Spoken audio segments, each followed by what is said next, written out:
البلد دي، واللي مش عارف قيمتها يبقى مش عارف تاريخه، يبقى ما بيقراش تاريخنا.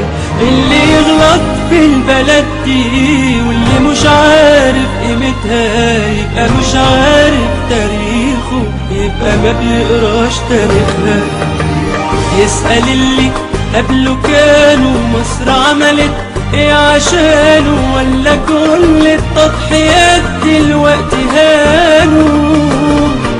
اخويا وابن عمي بس بلدي مصر امي، يعني عندي اغلى من العالم بحاله.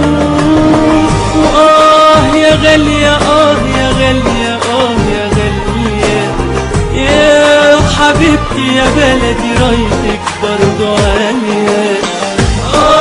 يا غالية يا غالية يا غالية يا حبيبتي يا بلدي، رايتك برضو عالية. وما تزعليش يا مصر ما تزعليش، ما تزعليش يا مصر حقك عليا. ما تزعليش يا مصر ما تزعليش، ما تزعليش يا مصر حقك عليا.